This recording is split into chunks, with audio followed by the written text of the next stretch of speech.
name is Randy. It is about halfway through 2022, so I really want to do the mid-year book freakout tag. I've only read about like 21 books so far this year, which is, I would say, less than I normally read. I'm normally like in the upper 20s, 30 by now, because I usually read like 60 books a year, but I've just graduated college. I was pretty busy. Almost half the books that I've read this year have been in the past few weeks, so we're getting somewhere. However, I only have 21 books to talk about, or choose from, for these 13 questions. We're just gonna get right into it. Question number 1, the best book you've read so far this year. I have 2 answers. So, okay, let me preface this by saying I really liked these books. However, I have had a very meh reading year. I would say almost all of the books that I've read so far are like very forgettable, or I didn't really enjoy them, or I just read them because they were there. I don't know why, but so I haven't read any book that like is one of my favorite books of all time. Like all of the books are just like, they're okay, or like they were really good, but I don't feel like they're gonna stick with me for as long as like I would like them to. But anyways, so best books, or best book. I have 2. The Atlas 6 by Olivia Blake, which is a really popular like book talk book right now, I'm pretty sure. Or it was, I don't know when it was popular. But it's kind of like this, it's a fantasy kind of thing. And it's about like if the Library of Alexandria had physically burned down like it did in real life, but the actual like inside, like all the knowledge in the books had survived, and there was like a magical society guarding it the whole time. And it follows these 6 candidates for this magical society, and they're like competing against each other to see who can get in, because it's a very secretive kind of thing. So it's like high stakes, and there's kind of a bit of mystery, and the writing is really beautiful. I really love Olivia Blake's writing, which I think is why I liked it so much. So I'm really excited for book 2 to come out, or to read it. But then the next book that I also really liked, I just read this past weekend, and it was Hamnet by Maggie O'Farrell, which I think is a very popular choice here. People love this book, and for good reason. Maggie O'Farrell's writing is so emotional. It really, really gets you. Like, I don't cry too much in my book, like when I read a book, but I was like halfway through Hamnet, and I was crying, and I was trying my hardest not to. But it's about Shakespeare's family, not about him. Like, he's obviously a character. He's not referred to as William or Shakespeare. He's referred to as the tutor or dad, or like not Shakespeare. But it mostly follows his wife Agnes, who I just love her. She is so endearing, and she's going through like the classic woman struggle that she wants to be who she is, and she wants to fit in at the same time, and she doesn't want to be judged, yet she doesn't want to like stray from her true self, and she has to go through such grief and such struggle, and a lot of it is all by herself because she's such like an outcast a lot of the time. But I just really enjoyed it. Agnes, such a great character to read about. All right, question 2, best sequel you've read so far this year. So normally I read a lot more series than I did this year. I'm really big into fantasy and fantasy series, but I haven't read like any this year. I haven't wanted to commit to a series because I was so busy for so long. But I did read the Heartstopper series, which I adored. I was like smiling at every single page. I would say Heartstopper 2, 3, and 4. I don't even know which one's my favorite. They all blended together so much, but all the Heartstopper sequels, I would say, they are so good, and they just make you smile, and it's so good. Okay, question 3, new release you haven't read yet but want to. I would say Cloud Cuckoo Land by Anthony Doerr. He's the one that wrote All the Light You Cannot See. He also wrote a collection of short stories called The Shell Collector, which I read in a college class my freshman year. I really liked both of them. I really love his writing. It's very, very beautiful. I've heard a lot of mixed things about Cloud Cuckoo Land. Some people find it confusing. Some people find it really, really, really good. So I'm really interested to see what I think, because I've liked his 2 backlists like a lot. So yeah. Question number 4, most anticipated release for the second half of the year. Hands down, Babel by R.F. Kuang. The Poppy War series is my favorite series of all time. I am obsessed with it even now. I finished it when the 3rd book came out. Like, I haven't read it in so long, yet I am obsessed. Like, I have like fan art posters in my room. Like, I have the whole thing. And R.F. Kuang's writing is so gripping, and I'm really interested to see how she handles Babel, which is going to be so different than the Poppy War because it's like an academia novel. So that is going to be super, super, super interesting. Okay, question 5, biggest disappointment this year. That is easily The Immortalist by Chloe Benjamin. So this book I found on the ground of a gas station, and I should have left it there. There is no reason I should have looked at that book and picked it off the ground and taken it home, because it was there for a reason, clearly, at least to me. And the thing is, it's such a disappointment because it started out so good. I was loving it. I was like enthralled. I thought it was so great. I loved probably the first half of the book, like so good, like eating it up. And then I read the second half of the book and I literally hated it. Like, literally hated it. There was nothing good to me about that second half.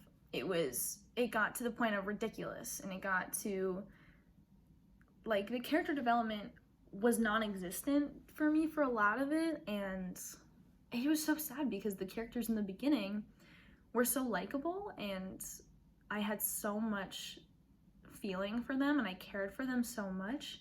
I just cared less and less as I went, and it just really, really fell off. It did not hit. Okay.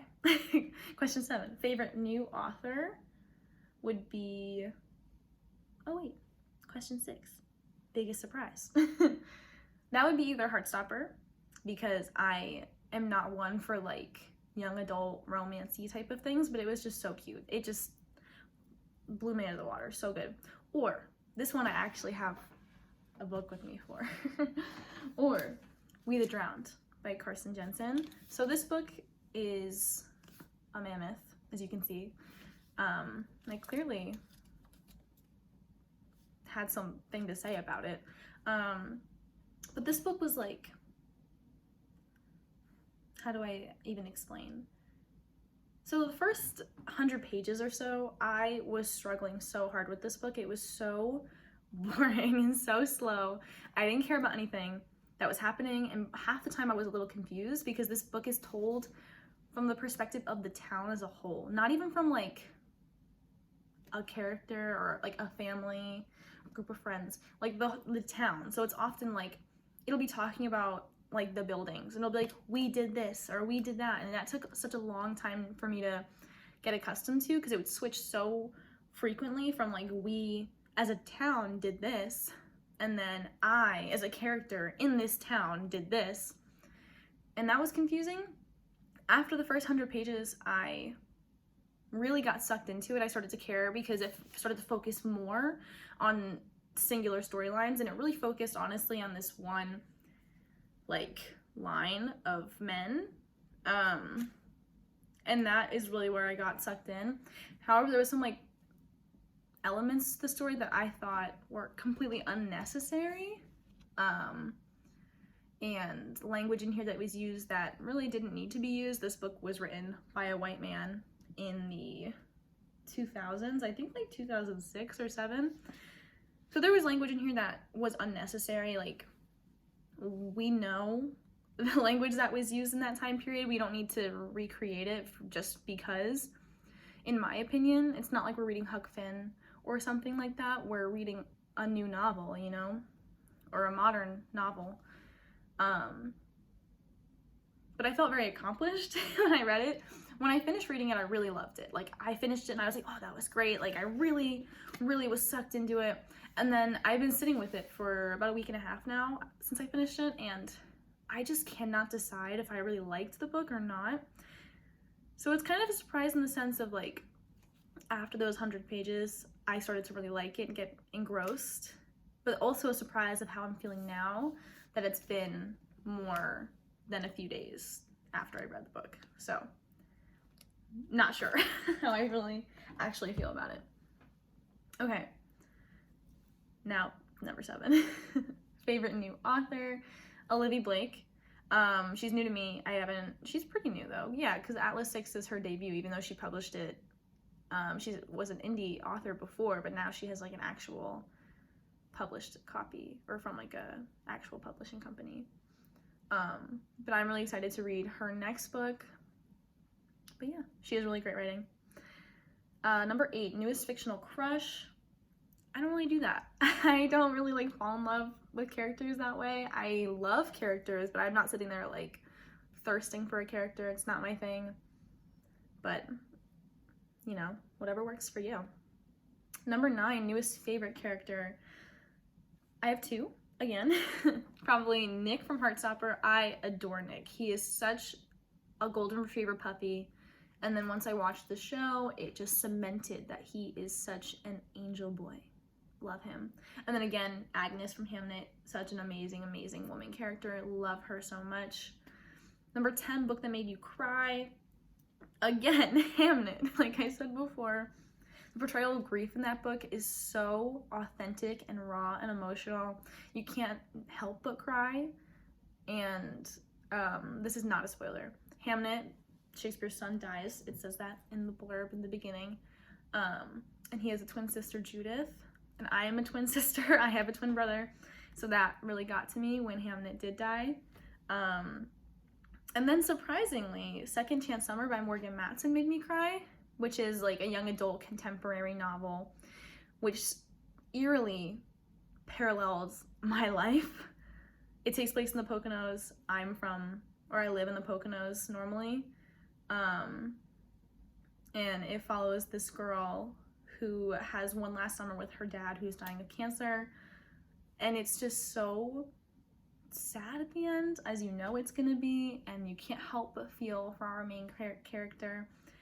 However, I didn't really love the writing. Again, I don't really read young adult so much anymore, especially young adult contemporary. It's not my thing. I don't typically connect to the writing style. And I didn't really connect to the writing style in this book either. However, I thought that Morgan Matson did a really good job of portraying grief, especially in like a 16, 17-year-old girl. I thought that was really well done. All right, 11, book that made you happy. Again, Heartstopper. Literally, you just sit there and smile at the page. Like, you cannot help it. You just love these boys, and you love their love, and it's so good. Number 12, most beautiful book you've bought so far this year. So this is one that I have with me that I think is beautiful. I have a lot more at my house. I'm like on like an extended trip to visit my mom. She lives in Norway. But I bought this like children's book, Lampe, and it's just so like I really want to. I don't speak Norwegian well at all, but I'm trying to learn. And this book has like illustrations throughout it, like full page illustrations. Here, let me find one. And I just love that. I think it's so cute. And that's pretty much the only reason I picked this one for my reading challenge for Norwegian this year. Like, it just looks great, and the cover is beautiful. I just think it's great. Only reason I got it, really. And then number 13, last question. What books do you need to read by the end of the year? I would say Mistborn by Brandon Sanderson. I have had this book on my shelf for probably 4 years now.